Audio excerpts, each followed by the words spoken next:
ఇల్లు కట్టి చూడు, పెళ్లి చేసి చూడు అని పెద్దలు చెప్పారు. ఇక్కడ ప్రధానంగా మనం మాట్లాడుకుంది భార్య గర్భవతిగా ఉన్నప్పుడు గృహ నిర్మాణం చేయకూడదు. ఎందుకంటే శంకుస్థాపన చేసేటప్పుడు భూమి అంటే గర్భాన్ని మనం తవ్వాల్సొస్తుందండి. ఇక్కడ ఆల్రెడీ తన భార్య ప్రెగ్నెంట్ లేడీగా ఉంది కాబట్టి అక్కడ కూడా ఒక గర్భం ఉందండి. కాబట్టి ఈ విధంగా కొంతమంది పెద్దలేం చెప్పారంటే శంకుస్థాపన కోసం అంటే భూమిని తవ్వాల్సొస్తుంది కదా! ఇల్లు కట్టాలంటే అది గర్భాన్ని తవ్వడం అంటాం, చీల్చడం అంటాం. అది మంచిది కాదని చెప్పారు.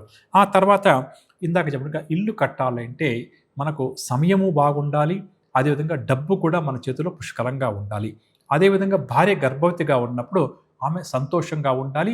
ఎటువంటి టెన్షన్స్‌కు ఆమె గురి కాకూడదండి. ఎప్పుడైతే ఇల్లు కడుతున్నామో ఒకవైపు భార్య ప్రెగ్నెంట్‌గా ఉందో అప్పుడేమైపోతుందంటే ఆర్థిక పరంగా మనకు కాస్త ఇబ్బంది కలగడం. చూడండి ఎంత డబ్బున్న వారు ఇల్లు కట్టినా కూడా, "ఇల్లు కట్టామండి, చాలా ఫైనాన్షియల్ టైట్‌గా ఉందండి" అనే మాట మాట్లాడుతుంటామండి. లోన్ తీసుకొని కట్టినా కూడా. పూర్వకాలంలో ఇలా లోన్‌లొచ్చేది కాదు. అదే విధంగా సొంతంగా ఇల్లు కట్టుకునేవారండి. కుటుంబ యజమాని, యజమానురాలు చెప్తుంటారు కదా!